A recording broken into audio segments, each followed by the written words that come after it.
Friends, मैं हूं मसूम हैदर। इस वीडियो में मैं डिस्कस करने जा रहा हूं CVS basic concepts part 2। Video start करने से पहले आप मेरा चैनल सब्सक्राइब कर दें, बेल आइकॉन को प्रेस करें ताकि मेरी नई आने वाली वीडियोस का नोटिफिकेशन आपको मिल सके। तो स्टार्ट करते हैं सीवीएस बेसिक कॉन्सेप्ट्स।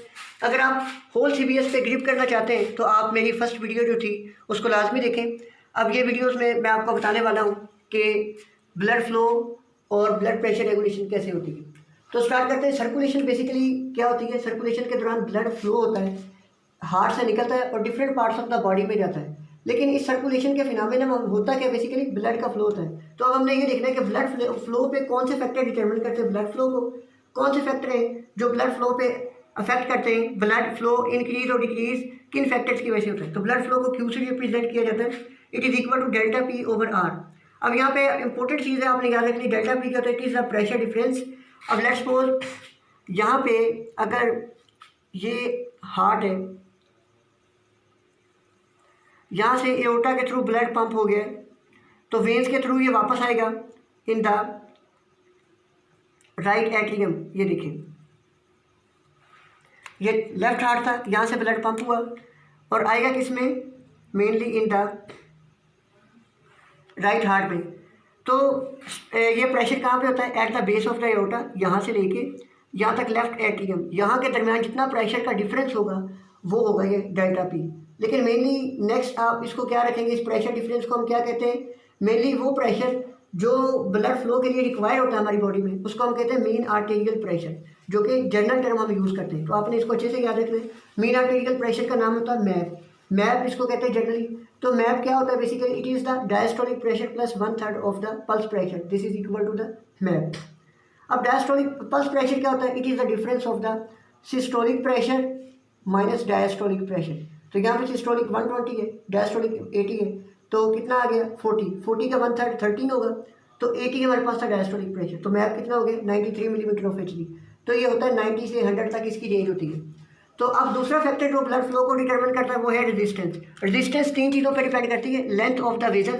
लेकिन अगर लेंथ की बात करें तो ये चेंज लेंथ में कब आता है वेसल की? जब तो इंजरी हुई है, उसके बाद रीग्रो हो रही है, या पर्सन ओबेसिटी की तरफ जा रहा है, उस वक्त चेंज हो रही है। इसका मतलब नॉर्मल कंडीशन में लेंथ चेंज नहीं होती। Viscosity of the blood, viscosity normal change नहीं होती। कब चेंज होती है? जब एनीमिया हो, विस्कोसिटी कम हो जाती है। जब पॉलीसाइथेमिया हो, विस्कोसिटी इंक्रीज हो जाती है। और जो तीसरी चीज़ इंपॉर्टेंट है जो रेजिस्टेंस पे अफेक्ट करती है वो क्या है? रेडियस, जिसका दूसरा नाम क्या है? कैलिबर और the lumen of the vessel. अब नॉर्मल कंडीशन में जो सिर्फ एक ही चीज़ है चेंज होती है जिसकी वजह से रेजिस्टेंस चेंज हो सकती है, वो है आर। क्योंकि लेंथ में चेंज ओबेसिटी या इंजरी के बाद आ सकता है, और विस्कोसिटी में चेंज एनीमिया या पॉलीसाइथेमिया में हो सकता है। तो इसका मतलब ब्लड फ्लो मेनली किस चीज़ों पर डिपेंड करेगा? मैप पे, मीन आर्टेरियल प्रेशर और रेडियस पे।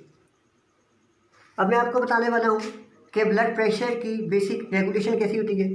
अब आपने इसको अच्छे से याद रख लेना है। ये जो डायग्राम और जो ट्रिक्स मैं बताऊंगा, इसके तरीके से आपको इंटीग्रेटेड रेगुलेशन, जितने रिफ्लेक्सेस हैं, long term regulation, short term regulation किस तरीके से होती है वो आपको बताऊंगा।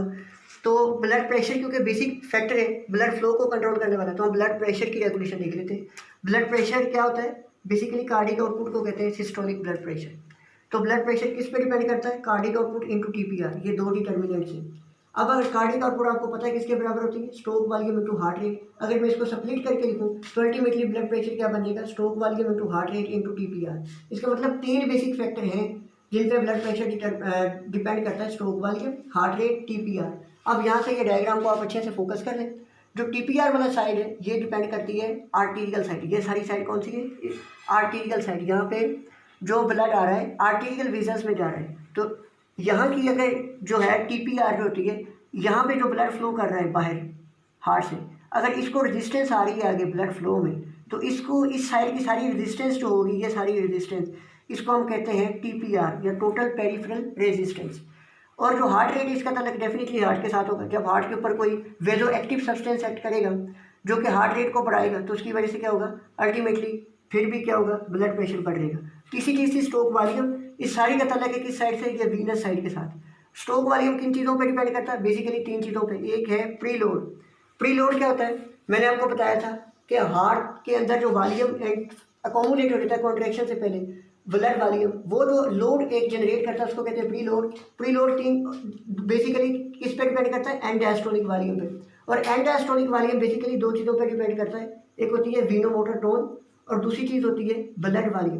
वीनो मोटर टोन का मतलब क्या है कि ये जो वेन्स हैं इनके मसल्स की कॉन्ट्रैक्शन कैसी हालत है, ये वेन्स अगर कॉन्ट्रैक्टेड पड़ेंगे, अगर रिलैक्स है तो ये उनका ल्यूमन है, अगर रिलैक्स कॉन्ट्रैक्ट कर देंगे तो उनका ल्यूमन जो हो जाएगा कम हो जाएगा, यानी कि इस कंडीशन में क्या हो जाएगा, ब्लड फ्लो डिक्रीज हो जाएगा। अब यहाँ से जो है इसका मतलब ये है कि जब यहाँ पे ल्यूमन ज़्यादा है तो इसका मतलब क्या है, वीनो मोटर टोन कम है कि मसल्स कम कॉन्ट्रैक्ट है। अगर मसल्स ज़्यादा कॉन्ट्रैक्ट करेंगे तो ये ल्यूमन क्या हो जाएगा, वेन्स का कम हो जाएगा, इसको कहते हैं वीनो मोटर टोन। और दूसरी चीज़ है ब्लड वॉल्यूम। इसके बाद आफ्टर लोड डेफिनेटली अगर हार्ट के जब हार्ट ब्लड को पंप करता है तो आउटसाइड अगर जो है प्रेशर कम होगा तो डेफिनेटली ज़्यादा ब्लड पंप कर सकेगा, तो स्ट्रोक वॉल्यूम बढ़ जाएगा। तीसरी चीज़ है कॉन्ट्रैक्टिलिटी। अगर हार्ट एफिशिएंटली कॉन्ट्रैक्ट करता है, फोर्सफुल कॉन्ट्रैक्शन करता है तो ब्लड ज़्यादा पंप होगा, तो जिसकी वजह से क्या होगा, स्ट्रोक वॉल्यूम ज़्यादा होगा। जब स्ट्रोक वॉल्यूम अल्टीमेटली ज़्यादा होगा तो क्या होगा, ब्लड प्रेशर ज़्यादा होगा। तो हमें पता है कि अब हम समराइज़ कर सकते हैं ब्लड प्रेशर किन किन चीज़ों को बढ़ाया जा सकता है। टीपीआर को बढ़ा के, यानी कि जो आर्टीरियल साइड की वेजल्स हैं उनके मसल्स को कॉन्स्ट्रिक्ट करा के बढ़ाया जा सकता है, हार्ट रेट इंक्रीज करके। स्ट्रोक वॉल्यूम को बढ़ा के, जो कि अल्टीमेटली कैसे बढ़ सकता है, ब्लड वॉल्यूम बढ़ा के, वेन्स की कॉन्स्ट्रिक्शन करा के, आफ्टर लोड कम करके और हार्ट की कॉन्ट्रैक्टिलिटी बढ़ा के ब्लड प्रेशर बढ़ सकता है। अब ये सारे फैक्टर बेसिकली जो कंट्रोल करते हैं, इनकी बढ़ने से ब्लड प्रेशर बढ़ जाता है। ये सारे फैक्टर ही लॉन्ग टर्म रेगुलेशन में भी इन्वॉल्व होते हैं, यही सारे फैक्टर शॉर्ट टर्म रेगुलेशन में भी इन्वॉल्व होते हैं। एक्सेप्ट एक डिफरेंस है कि जो शॉर्ट टर्म रेगुलेशन है, जैसे ही ब्लड प्रेशर आपका कम होगा, शॉर्ट टर्म रेगुलेशन होती है नर्वस रिफ्लेक्सेस के थ्रू, विद इन सेकेंड वो एक्टिवेट हो जाएंगे। लेकिन बेसिक डिफरेंस क्या है, एक तो टाइम का डिफरेंस है, दूसरा ये है कि ये जो चीज़ है आपके पास पड़ी हुई है ब्लड वॉल्यूम। ब्लड वॉल्यूम को बढ़ा के भी ब्लड प्रेशर को बढ़ाया जा सकता है। जो ब्लड वॉल्यूम था अल्टीमेटली मैंने आपको बताया था क्या था, सोडियम प्लस वाटर। अब नर्वस रिफ्लेक्सेस सारे काम करते हैं, टीपीआर को भी बढ़ाते हैं, वेन्स की कंस्ट्रिक्शन भी करते हैं, हार्ट रेट भी बढ़ाते हैं, उसमें कॉन्ट्रैक्टिलिटी भी बढ़ जाती है, लेकिन सिर्फ ब्लड वॉल्यूम नहीं बढ़ा सकते। क्यों? क्योंकि ब्लड वॉल्यूम बढ़ता है जब सोडियम या वाटर की रिटेंशन हो बॉडी में, जो होती है किडनी के लेवल पे, और किडनी के लेवल पे जो सिस्टम एक्ट करता है वो होता है रेनल एंजियोटेंसिन एल्डोस्टेरोन एक्सिस, तो वो एक लॉन्ग टर्म रेगुलेशन है। तो बेसिक डिफरेंस क्या है, सारे प्रोसेसेस के थ्रू ब्लड प्रेशर इंक्रीज हो सकता है in the short term regulation except increase in the volume. अगर हम ये सारे फैक्टर्स और वॉल्यूम वाला फैक्टर भी ऐड कर दें तो फिर ये इस वजह से अगर ब्लड प्रेशर इंक्रीज हुआ है तो इसको क्या कहते हैं, long term increase in the blood pressure या long term regulation of the blood pressure. अब इन्हीं को हम अप्लाई करते हुए एक क्लिनिकल एमसीक्यू डिस्कस करते हैं। वो क्या है कि एक patient come to you, a person come to you clinic पे, पर्सन क्या है, उसकी स्टेट अनकॉन्शियस है, उसको ट्रैकीकार्डिया है, स्वेटिंग हो रही है, उसका आर्टीरियल प्रेशर कितना है, 80/60 है, हीमेटोक्रिट 44% है। अब यहाँ से हमें पता चल गया कि ब्लड प्रेशर जो उसका है वो कम हुआ है। अब वो कहता है कि ये डिक्रीज इन ब्लड प्रेशर क्यों है, डिक्रीज इन टीपीआर की वजह से ये हुआ है। अब सवाल पैदा होता है कि टीपीआर कम हो जाए, टीपीआर कम हो जाने की वजह से, यहाँ पे मैंने आपको बताया था बढ़ने की वजह से ब्लड प्रेशर बढ़ता है, टीपीआर कम हो तो ब्लड प्रेशर कम हो सकता है। लेकिन यहाँ पे क्योंकि जब टीपीआर कम होती है तो पेरिफेरल ब्लड फ्लो कम हो जाता है, जिसकी वजह से क्या होता है, टेम्परेचर कम हो जाता है। तो अब यहाँ पे पर्सन को क्या है, स्वेटिंग भी हो रही है, अनकॉन्शियस है, और इसमें क्या है उसको कि decrease temperature of the body, ये आप सिनेरियो में ऐड कर लिया है। क्या है कि अनकॉन्शियस है, स्वेटिंग है, tachycardia, decrease temperature of the body. Temperature decrease इस बात को इंडिकेट कर रहा है कि वेजो कंस्ट्रिक्शन हुई है, यानी कि टीपीआर इंक्रीज हुई है, लेकिन ब्लड प्रेशर तो यहाँ डिक्रीज है, तो ये ऑप्शन नहीं हो सकता। क्यों? क्योंकि टीपीआर तो इंक्रीज हुई है, तो यहाँ पे तो ऑप्शन में डिक्रीज इन टीपीआर। तीसरा हार्ट रेट डिक्रीज, मैंने कहा ट्रैकीकार्डिया, तो ट्रैकीकार्डिया में हार्ट रेट इंक्रीज होता है, तो हार्ट रेट डिक्रीज की वजह से भी ब्लड प्रेशर डिक्रीज नहीं हुआ, क्योंकि हार्ट रेट ऑलरेडी इंक्रीज हो चुका है।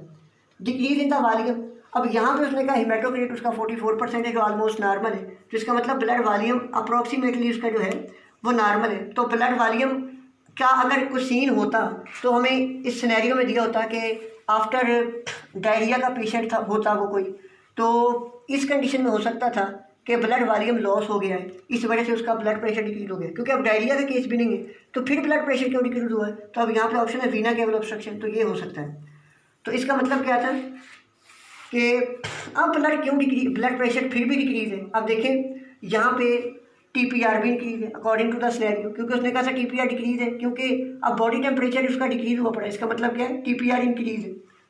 दूसरा फैक्टर क्या था, टैकीकार्डिया, हार्ट रेट भी इंक्रीज है, ठीक है। तीसरा क्या था, डिक्रीज इन वॉल्यूम, वॉल्यूम में डिक्रीज नहीं है, मेट्रोक्रेट कितना है 44%। इसका मतलब अब टीपीआर भी इंक्रीज है, हार्ट रेट भी इंक्रीज है, ये वॉल्यूम भी नॉर्मल है, फिर भी ब्लड प्रेशर क्यों कम है? इसकी वजह हो सकती है कि यहाँ पे वेन्स ने कंस्ट्रिक्ट किया है लेकिन ब्लड आगे जा ही नहीं रहा। जब ब्लड वेन से वापस हार्ट में नहीं जाएगा तो वो पंप ही नहीं होगा, जब पंप ही नहीं होगा तो स्ट्रोक वॉल्यूम बढ़ेगा ही, जब स्ट्रोक वॉल्यूम नहीं बढ़ेगा तो क्या होगा, अल्टीमेटली कार्डियक आउटपुट कम हो जाएगी और कार्डियक का ब्लड प्रेशर कम हो जाएगा। तो इसका मतलब ये सारे फैक्टर जो लॉन्ग टर्म और शॉर्ट टर्म रेगुलेशन में इन्वॉल्व हो सकते हैं, ये ब्लड प्रेशर को चेंज हो तो ब्लड प्रेशर इंक्रीज डिक्रीज हो सकता है, एक्सेप्ट दो फैक्टर जो है कि जब हमारे पास क्या हो, डिक्रीज इन बॉडी वॉल्यूम हो। ये किस कंडीशन में हो सकता है? नंबर 1 डायरिया की कंडीशन में हो सकता है, या ब्लड लॉस जैसे कि इंजरी है इसके बाद। और दूसरी कंडीशन कौन सी हो सकती है? वीना केवल ऑब्स्ट्रक्शन। अगर बेशक ये सारे फैक्टर हमारे पास बॉडी में जो कि लॉन्ग टर्म और शॉर्ट टर्म रेगुलेशन को कंट्रोल करते हैं, बेशक ये सारे काम भी कर रहे हो, लेकिन अगर आपके पास डायरिया होगा, ब्लड लॉस हो गया, ब्लड वॉल्यूम कम हो गया है, या वीना केवल ऑब्स्ट्रक्शन हो गई है, तो आपका ब्लड प्रेशर हमेशा क्या होगा, डिक्रीज होगा। ये आपने बात हमेशा याद रखनी है कि ब्लड वॉल्यूम कम होने की कंडीशन में, वीना केवल ऑब्स्ट्रक्शन में, बेशक आपके बाकी सारे फैक्टर काम कर रहे हैं, अगर ये दो फैक्टर आपके कम है तो ब्लड प्रेशर हमेशा क्या होगा, कम होगा। तो ये थी बेसिक कंसेप्ट। अगर आपको फ्रेंड्स को क्वेरी हो तो आप मुझे कमेंट सेक्शन में बता सकते हैं। अगर आपको वीडियोस अच्छी लगे तो आप मुझे बता सकते हैं, मैं और सब्जेक्ट्स के रिलेटेड वीडियोस भी बना दूंगा। Thank you very much.